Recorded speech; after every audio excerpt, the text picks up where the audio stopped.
we will go ahead and get started this morning. Again, we're talking about writing for the web. So unfortunately, this is Bree's last presentation with us as of for now. We may bring her back in the future to talk about some more things in future semesters and to help us with our website some more. So whenever you're ready. Great. Well, thanks for coming for the last of the 3-part series for writing for the web. I see familiar faces and maybe some new ones, so if you're coming back, thank you very much. And again, just because today is the last presentation doesn't mean I'm not available to answer questions or give feedback on anything, so you can always feel free to email me if you have any questions about anything. So today we are talking about writing for the web, which really we've been talking about the whole time. But some of these things are a little bit more nitty-gritty in terms of actually putting the web page together than maybe what we've done before. So topics for today, organizing your web page. Again, we've talked about this a little bit before, but I've got a few more screenshots to kind of show, how I put web pages together. And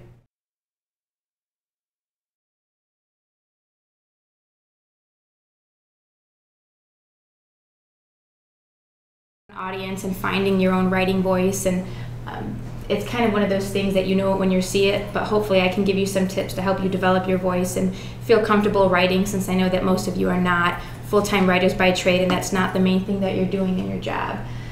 So we'll talk about what voice is and elements of voice. I can show you a couple of examples of writers who I think have good, strong voices, and then ways for you to find your own, and then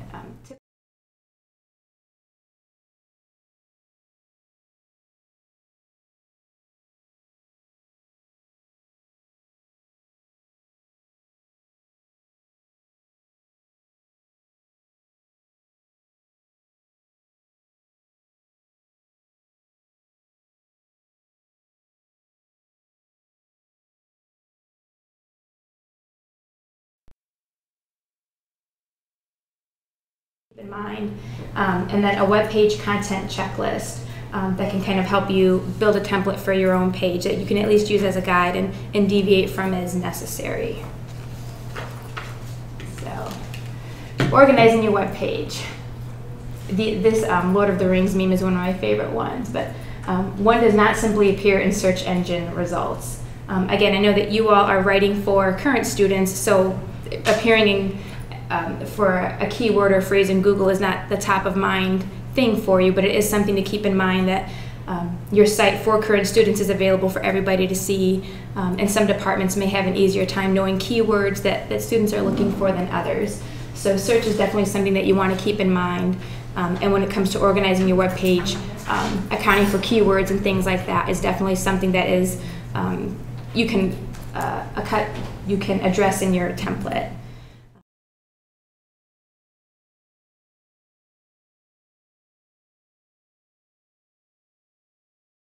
Trying to accomplish with a web page. If you don't know that, it's going to be very difficult to put some of these pieces together. Your target audience, who are you writing for? It's not just students. Each of you have a certain unit or department that you're responsible for, so making sure that you understand what part of the funnel the student is in when they come to you. Are they trying to get into the college of their choice? Are they in their college and they're trying to figure out career resources to do the next thing? So really tailoring your web pages to meet whatever need they have in your department. And then keywords. Again, not everybody may have an easy keyword to optimize for. Again, that's where I encourage you to reach out to Eric, and if there's analytical information that can give you insight on the types of phrases that people are typing that bring them to your page, whether or not they're a student from IUPUI or not, because you're really writing for a bigger audience than just the students that are on campus. So accounting for all of those things.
promise them. So I've got it's a landing page for Boston nursing programs for one of the schools that I do, and it talks about the programs having a unique mix.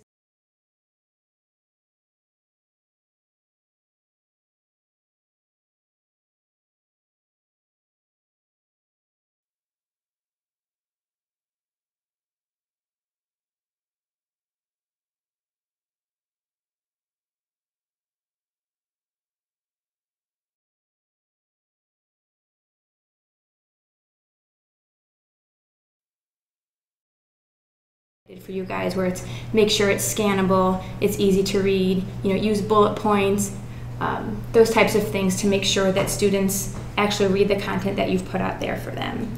I found a fun little tidbit that can be helpful when you're doing this. There was a report that was put out over the summer, and it said that many people strive to read as little as possible on most of the web pages that they visit. So it's challenging because it can be hard for people to read your content, but I think it can also be a little bit liberating that you're not trying to write an English report for a teacher. It's not about putting as many words as you can or having fancy sentences or sounding good. It's really about on the ground information that can be useful to somebody. And however long it takes you to say that, that's how much content should be on the page. You want more than 50 words, but again, it's writing to a goal and not just writing to put words on a website. Visual.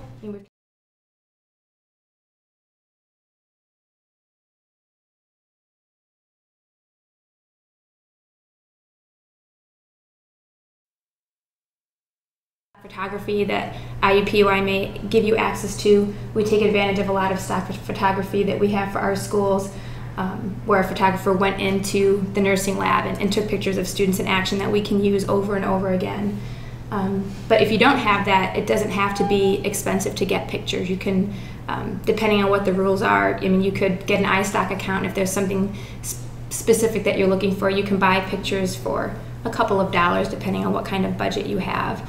And it doesn't have to be pictures if you don't have pictures from your own department.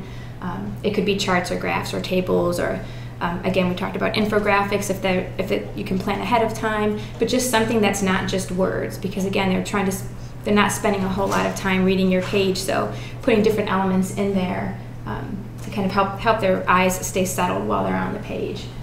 And then call to action, we've talked about that a whole lot.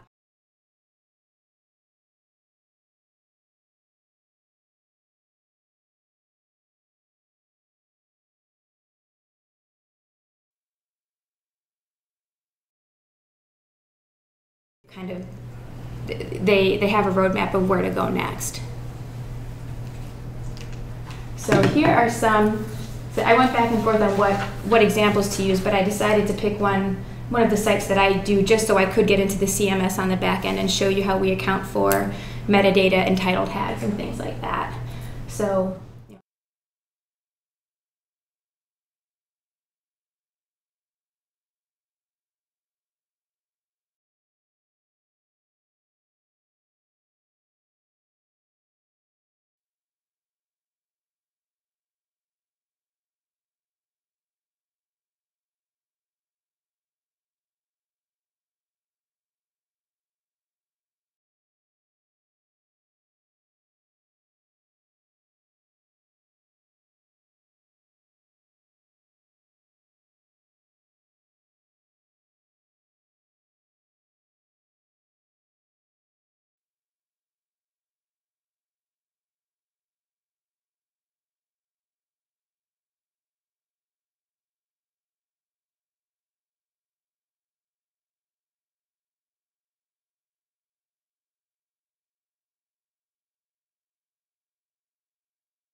To Google, you want to write for people.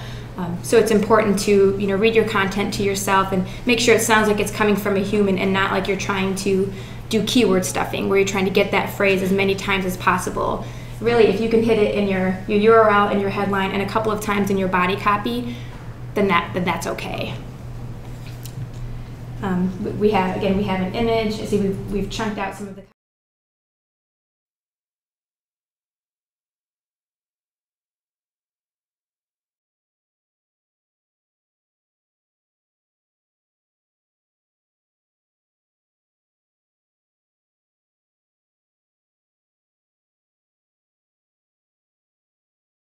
And then we've got the call to action at the bottom. Take the first step towards your nursing career by contacting us today. And if they click on that link, it brings them to a web-based form. They input their information. That goes directly into our lead generating system, and then somebody from our call center will call them right away. It's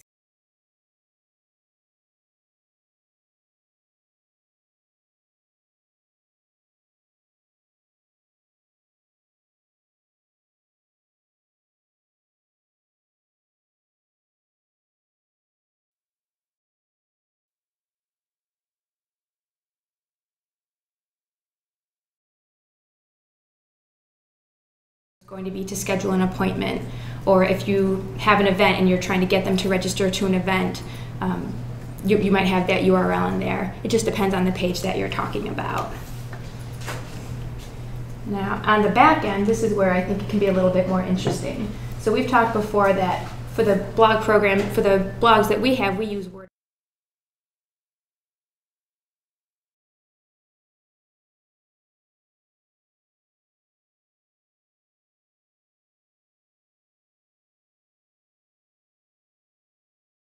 The SEO title right here. So, I showed you Accelerated Nursing Program in Chicago on the main slide. If I wanted that to be slightly different for search, maybe I wanted it to be a little bit longer, or I wanted to include another keyword, I could make that different. So if a student were to type Accelerated Nursing Program in Chicago into Google, this is the title they would see, and when they click on the link, it would be that H1 that we saw, so it doesn't have to match. So WordPress allows you to tailor it based on where the student is or where the visitor is, where they find you. Metadata, I probably should have grabbed a screen capture. Just when you type something in Google, and it will have the link title.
The copy to make sense to a student. So I'm okay that I didn't get 100% on my SEO checklist, because I still know that overall this page is relevant to a student who's looking for that search term. So again, you don't have to be perfect, it's just something to keep in mind when you're putting a page together. And then if we take it one step further, you can also optimize the images or the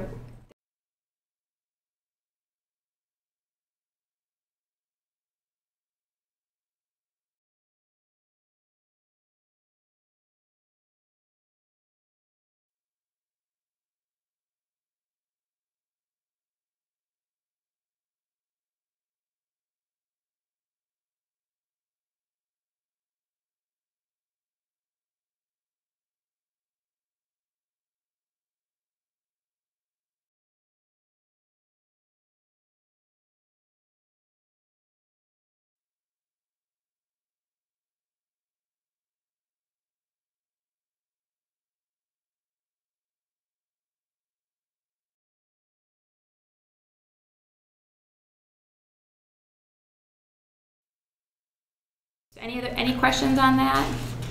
Pretty straightforward stuff. So audience and voice.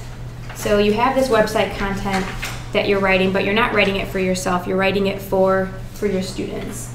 So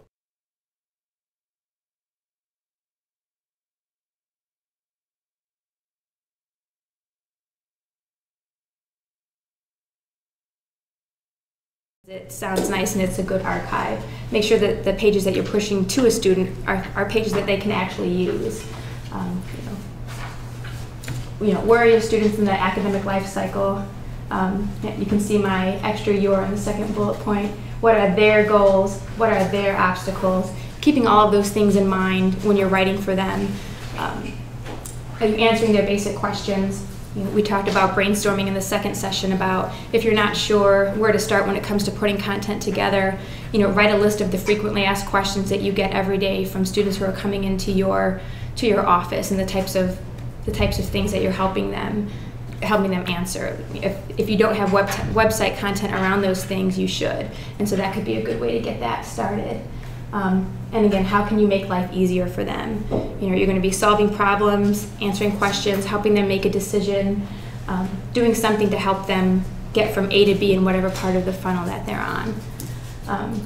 And when you're addressing your audience, write like you're talking to a friend. So I think this is one of the things that, in my experience, this is what makes people the most nervous, is they're not sure, they don't think of themselves as a writer, so they're not sure how to even approach getting words on a page.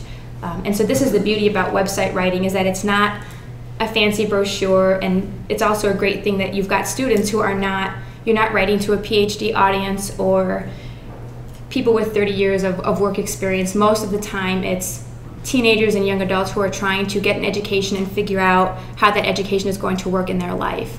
And so a lot of us have that experience already going through college. You're a subject matter expert in the department that you work for, so you are a good resource for them. And so when you're trying to get words on the page, think about how you would talk if somebody came into your office and asked you a question. It's okay to, I encourage you to start that way when you're writing your draft. You can always go back, and if it needs to sound a little bit more academic, or if you get feedback in the process, you can always incorporate other things. But just to get the content down to start, imagine that you're writing for one person, and I would encourage you to do that when you're writing your web page. Use you. Don't talk in the third person. Talk, in the second, the you understood, as if you're talking to one person, because it's one person at a time who's reading the content. They don't think of themselves as a mass of people. They're an individual. So talk to one person. Talk as if you're talking to a friend. Talking to your audience brings us right into voice. And so I feel like voice is one of those things that it's, it when you see it, but it can be hard to talk about.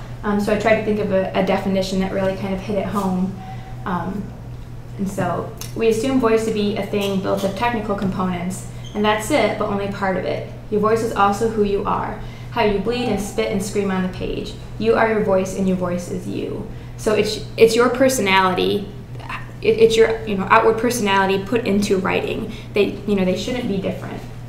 And so I just thought, and you can even see the personality of this writer based on the verbs that he's using to describe voice. These are very powerful, flavorful verbs. I think you can get this author's voice just by looking at this one little snippet. So it's a good way to frame that. And then again, a lot of this is touchy-feely and high level when it comes to elements of a voice. People talk a lot about being honest and authentic. Your writing should sound like you. Sometimes we tend to imitate or copy other writers when we're getting started, and that's a good thing. But overall, your writing should have your flavor, should sound like you. So that should be a comforting thing when you're trying to get started. Recognizable is a great thing. Would people know it's your writing if your name wasn't attached to it? That doesn't always translate when we're writing web pages, but it certainly could if you were writing a blog post and you had a byline. You could allow your full personality to come through, and you're not trying to hide that. And natural. It shouldn't feel like it's forced. And so whatever that means for you, you're not trying to. You need to sound like someone who's been blogging for 30 years or an English major or anything like that. You just need to sound like you, a little bit polished up. And different things that people use that you'll see, trademarks of voice, language use, word choice, the verbs that people use, capitalizing different phrases and how they use punctuation, the length of their sentences, if they're long and flowy or if they're short and to the point, the type of humor that you might use, your pop culture phrases and things like that, signature words and catchphrases. So again, these are all things that if you were to look for examples of someone's voice, these are the types of things that are bringing it to life. And so I've got a couple of examples for you. One newsletter that I get, he's a big social media person, and he has a blog and he has a newsletter. And so this is actually an excerpt from the newsletter that he sends every Sunday. And he's someone who's just he's a very laid back writer. And so I would describe his voice as laid back, so you can kind of see that based on some of the sentence fragments. So, he talks about, we sell the results of our decisions. We see what works, mostly through learning what didn't work, but deciding faster, learning faster, you can do that for free every day. See you next week. So a lot of times it's short sentences. He's definitely writing how he talks.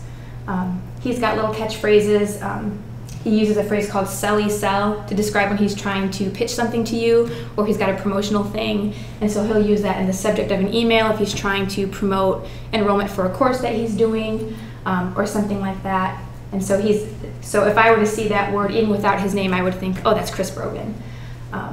He's using all caps at the beginning to put emphasis. Oh, if you skipped my selly sell, every single course we offer is 50% off. Yep, like it's very conversational. He's not trying to sound academic. He's just trying to be a guy who is, trying to reach one person. And literally that's what he's done with this newsletter. He sends it out on Sunday morning, so you're not getting it at the same time you're getting other business things. At the beginning of every newsletter, he talks about what he's drinking today. So whether it's a cup of joe or tea or mineral water, he's adding those elements as if you guys were right there in front of each other. You could picture him.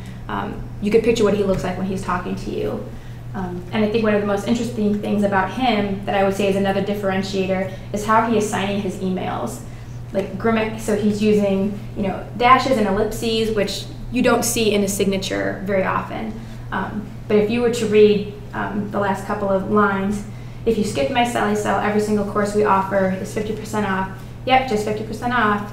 Use the code and you're on your way to magic. Or something, Chris. But when I read, in my head when I'm reading Chris, I really do read it as a trailed off sentence. And to me, that's, the conversation isn't over. He's gonna keep talking to me. It just kind of adds a personal flavor. There's never a definitive, we're done with our conversation. And so, again, grammatically, it's not correct at all. You're never gonna see that on a piece of letterhead from somebody, but those are his little signature things that he uses to make sure that he's writing content that feels personal to you. So, another person is Heather Armstrong, who, if any of you are blog readers, you would know her as Deuce or Deuce.com. She's been blogging for about 13 or 14 years, and she's got a famous story about how she was fired for what she was fired by an employer for what she wrote on her blog, and now she's writing books and she lives off of the money that she makes on her website, so she's doing just fine. But she's a big voice blogging presence. And so she's another person who writes how she talks, and uses a few other voice traits.